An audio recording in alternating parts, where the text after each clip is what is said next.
Hello and welcome back to Old Hammer and Tongs.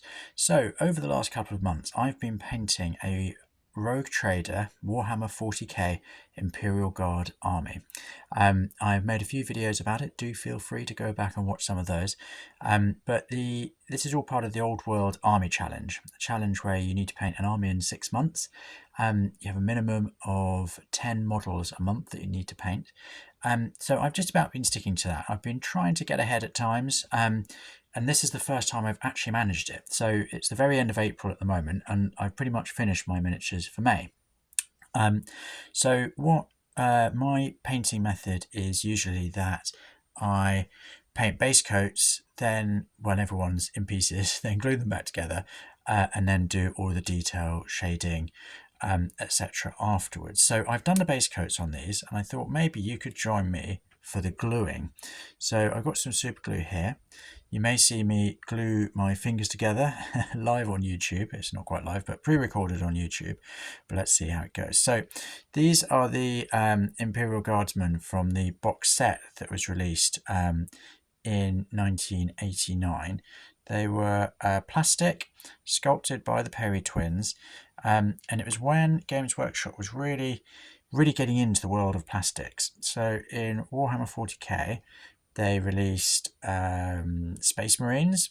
Those are the first ones, Mark 6 Space Marines, with that legendary artwork on the front of the box. They released Space Dwarfs, which I love that box set, one of my absolute favourites. And they released these Imperial Guard. Now, I find it impossible to call a favourite of those 3 box sets. Oh, I missed one out. And they released Space Orcs. Oh my god, I've nearly stuck my fingers together. Turns out doing this and painting and chatting is harder than it looks. They released Space Orcs as well, which I painted for the Old World Army Challenge last year. Another great box set. All of them are brilliant. I couldn't possibly call a favourite, but there is a very strong sentimental value for me with these Imperial Guard, because when I was just 7 years old, my dad and I were in Brighton down on the south coast of England, and God, I'm really struggling with this. Tell you what, I'm going to come back to this guy before I do glue myself together on YouTube. We were having a family day out in Brighton, and we walked past a Games Workshop. Now, at the time, I was obsessed with toy soldiers. I used to buy the little bags of green plastic soldiers from the local newsagents, and play increasingly large-scale battles with them as my collection grew. But I had never ever heard of Games Workshop. Dad and I walked past this place, and I just demanded that we go in, and it was a totally life-changing moment. Who would have thought that, 35 years later, I'd be sitting here still working on it now? But yeah, it was just an absolutely extraordinary place. I found it slightly terrifying. There was very loud music playing, which I now know is probably Bolt Thrower. There were these long-haired fellas sitting behind the till, looking intimidating. And then there was me and Dad, 7-year-old me and my dad. And I spent a while looking at all of these boxes and blister packs and rule books and all sorts, with no idea where to begin. And after a very patient wait from my dad, we emerged with that Imperial Guard plastic box set. Now, at the time, aged a mere 7 years old, I didn't really know what to do with it. I opened it thinking it would be like the soldiers that you got at the newsagent, who were all fully pre-built and pre-posed, and it was just all these sprues. So Mum and Dad got hold of some glue for me, and I just coated these poor guardsmen in glue, and then coated them in thick layers of enamel paint. And I've still got some of them, so at some point I will crack them out and we can watch them in a video. But they are almost beyond repair. But I do sort of look at them very sentimentally, because that was the beginning of the hobby for me. So, I quite like the fact that they reflect my 7-year-old self. But anyway, fast forward many years, and I one day discovered the Old World Army Challenge. I can't quite remember how. I somehow spotted it online. And it's a painting challenge, of which there are many. But I think one of the things that makes it quite distinctive is that there is a blog. So every month when you've finished your army, your unit for that month, it's not enough to just finish it. You then have to write a blog post about it, including photos. And I discovered some of these and thought, oh my God, it's absolutely amazing. People had gone to enormous lengths to paint these brilliant armies, to create incredible narrative, and then to write it all down. And it was so inspiring. I dropped a note to Yannick, this lovely man in Canada who at the time was running it, and begged that I could be allowed to join. Now, there was a waiting list, so I had to wait. But then I got an email saying that if I still fancied it, there was a spot available for me. This was back in 2023, I think. So I happily took him up and entered a space dwarf army using lead squats, backed up by some miniatures that you can get from now CP models, I think it's called. Is that right? CP.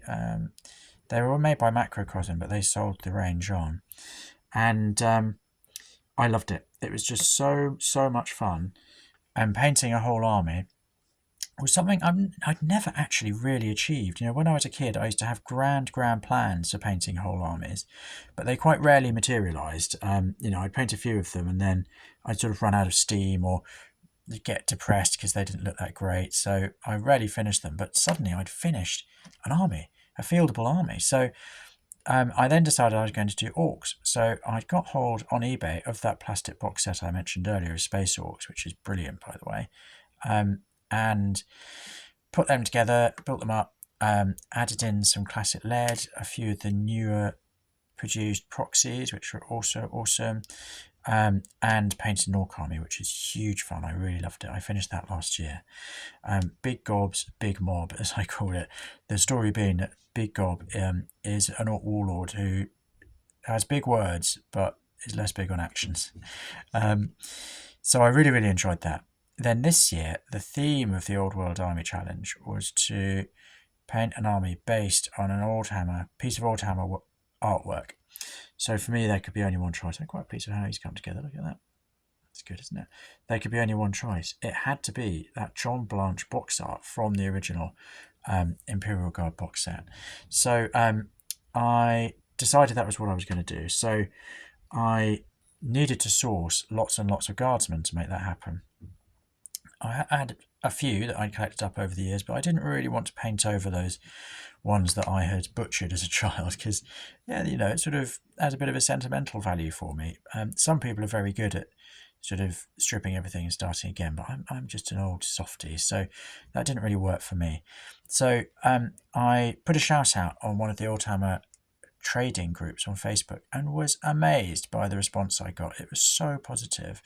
I had a lovely friend in the Netherlands who popped up and sent me some of his brother's collection for an extremely reasonable price.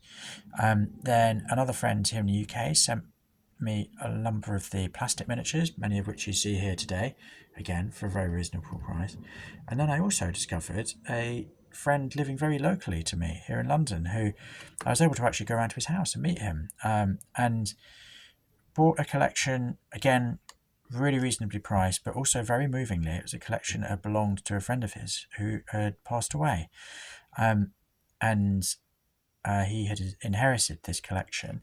So that felt really poignant that he was willing to part with it for this project. So I sort of feel the light of the community with me for all the people who have really stepped in to make it happen. So earlier this year, I just had a lot of real life stuff going on, much of which was very challenging. I thought, good Lord, I'm not going to be able to carry on with this challenge. But I decided that I was going to push through, and the thought that so many brilliant people had in some way been involved really helped to motivate me. So thank you, all of you. And now here I am. I've painted, this takes me up to 40 miniatures that I've painted now for the project.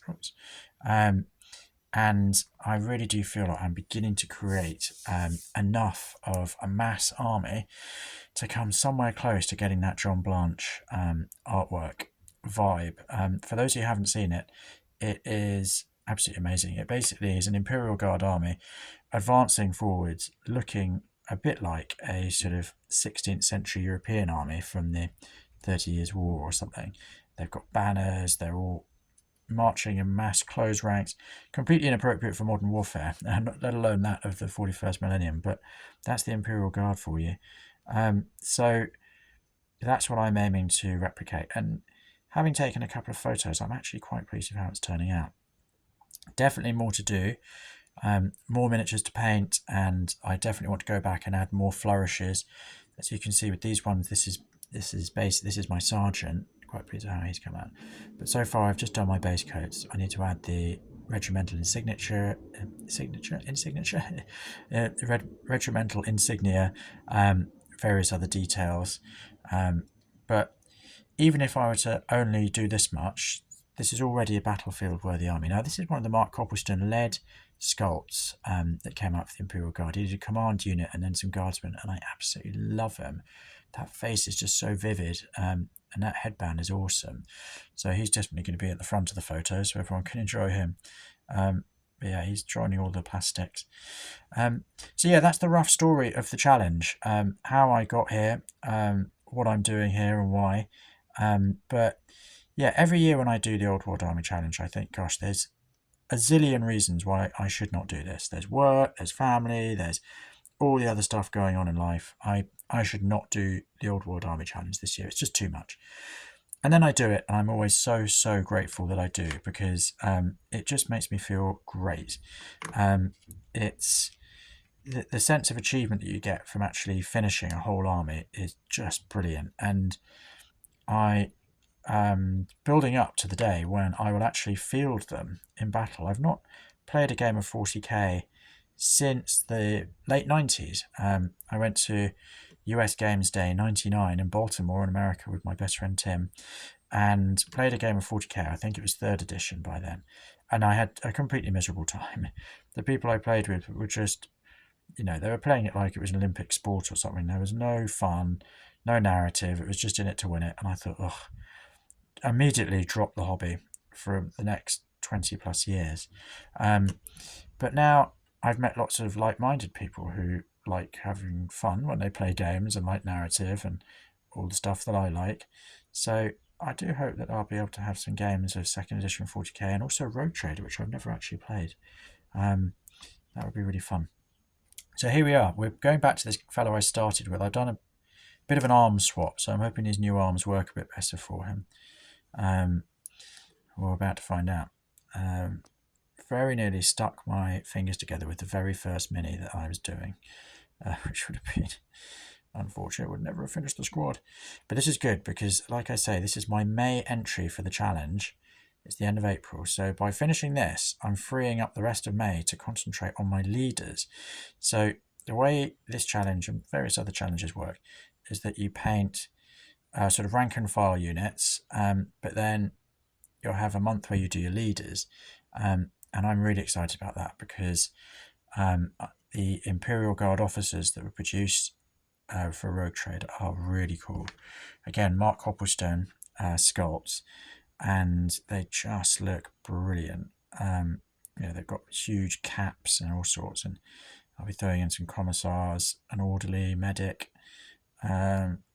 various officers, and I'll also be painting some bright colours. Those of you who have seen any of my previous paintwork will know that I do tend to go a little bit bonkers on the bright colours.